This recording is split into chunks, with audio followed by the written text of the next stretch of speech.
বাংলাদেশ কিন্তু মানে হেলতে দেবে কিন্তু ভাঙবে। আমি বিশ্বাস করি এই আত্মবিশ্বাস আমার আছে ইনশাআল্লাহ। আমরা তো আসলে ভূমিকম্পকে একদম প্রিভেন্ট করা খুবই সম্ভব না। প্রস্তুতি অবশ্যই আমাদেরকে নিতে হবে, থাকতে হবে, এটা শূন্য। প্রয়োজনে আমরা পুরো শহরটাকে কয়েকটা জোনে ভাগ করে দিতে হবে। এই অঞ্চলে যদি ঘটনা ঘটে তাহলে এগুলো জেনে যায় বা কলাপ করে তাহলে বিকল্প কোনদিকে হতে পারে, এটা আমাদের আগে প্ল্যান রাখতে হবে। না হলে দেখা যাবে ওই সময়ে একটা ঘটনা ঘটে এই 10 মিনিট 20 মিনিট আধা ঘন্টার মধ্যে সিদ্ধান্ত নেওয়া খুব টাফ হয়ে যায়।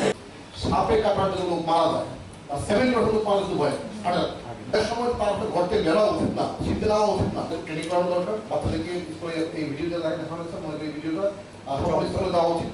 এই ইমামদেরকে এই বিষয়গুলো একদিন ডিসকাস তারা যেন আমাদের সাথে বলতে পারে। আমাদের প্রত্যেকটা হাউস হোল্ডের করণীয় এবং বর্জনীয় এই বিষয় নিয়ে আমরা লিফলেট প্রণয়ন করব এবং সেক্ষেত্রে আপনি যেটা বলেছেন মেইন সুইচ অফ করা থেকে শুরু করে কোথায় শেল্টার নেবে, কিভাবে নিজেকে সেভ করবে এবং কিভাবে প্যানিক হবে না, সেই বিষয়গুলো নিয়ে আমরা লিফলেট প্রণয়ন করব এবং মোটিভেশনাল আমি মনে করি এক্ষেত্রে আমরা আহ্বান জানাবো বিভিন্ন আমাদের ডিপার্টমেন্টস আছে তাদের মাধ্যমে আমরা মোটিভেশনাল বিভিন্ন আমরা গ্রাসরুট লেভেলে কাজ করব। সব মিলিয়ে আমার মনে হয় যে এই বিষয়গুলো আমাদের আলোচনায় আজকে ছিল। সিলেটে এত এই বিল্ডিংগুলি বিল্ডিংয়ের মালিক আছে, প্রত্যেক মালিককে আসলে একটা ছাড়পত্র তাকে দিতে হয়, একটা সার্টিফিকেট দিতে হয় ইন্টারন্যাশনাল যে তার ভবনটা ঝুঁকি মুক্ত, এবং সেটা যে কোনো অথরিটি সিটি কর্পোরেশন নগর উন্নয়ন কর্তৃপক্ষ তাকে দিতে হয় এবং এই সিটি কর্পোরেশন নগর উন্নয়ন কর্তৃপক্ষ এগুলিকে কোঅর্ডিনেট করে। তো সিলেট সিটি কর্পোরেশন অতীতে আপনার 23টি ভবনকে চিহ্নিত করা হয়েছে, এগুলির কিছু সিদ্ধান্ত হয়েছিল। ভূমিকম্পে 3 লক্ষ লোক মারা গিয়েছিল, ওদের রাজার যে বাংলো ছিল ওইটা তো ভাঙছে এবং প্লাস ওদের কোনো হসপিটালও ঠিক ছিল না।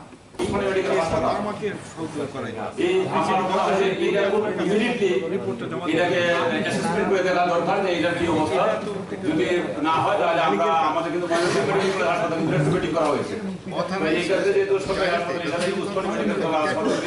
যদি প্রয়োজন পড়ে তাহলে মানুষ ওই জায়গাটাকে আমাদের মজবুতি করা। অন্তত আমি ওর একটা স্ল্যাব উঠিয়ে মানুষকে যদি রেস্কিউ করতে পারি সেক্ষেত্রে স্যার মানে সেন্ট্রালাইজ একটা টিম থাকে, কোর কমিটি থাকলে আপনি যেটা স্যার বলছিলেন sir will use for and this information should be available to all the স্টেকহোল্ডার্স।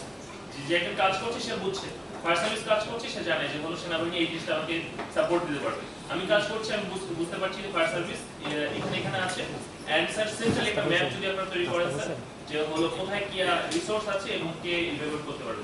IC equipment একটু বেশি আছে, অন্যান্য 10টা 12টা করে আছে এবং ইটি গাড়ি উদ্ধারকারী গাড়ি আছে, স্পেশাল গাড়ি আছে, সেগুলো আমরা আলাদাভাবে, কিন্তু 2টা স্টেপনি মোটামুটি বেশি আছে। আর অন্য জায়গার মধ্যে যেমন মানে আমাদের নিয়মতান্ত্রিক যে কয়টা থাকার দরকার সেই কয়টা আছে। একমাত্র ভূমিকম্প হলে ফায়ার সার্ভিসে আসতে পারবে এটার কোনো নিশ্চয়তা নেই স্যার। ফায়ার সার্ভিস তো উদ্ধার করে রাখতে পারে, এমন কোনো বিষয় থাকতে পারে স্যার। আমাদের প্রতিটি গ্রামীণ স্যার আমাদের প্রায় 64 জন করে সদস্য আছে। মহানগরের পুলিশ কমিশনার, ওয়ার্ড কাউন্সিলর, প্রধান প্রকৌশলী, প্রধান স্বাস্থ্য কর্মকর্তা, জেনারেল ম্যানেজার মানে যেটা আমাদের যান্ত্রিক পরিবহন, প্রধান নগর পরিকল্পনাবিদ যদি থাকে, প্রধান পয় নিষ্কাশন কর্মকর্তা যদি থাকে।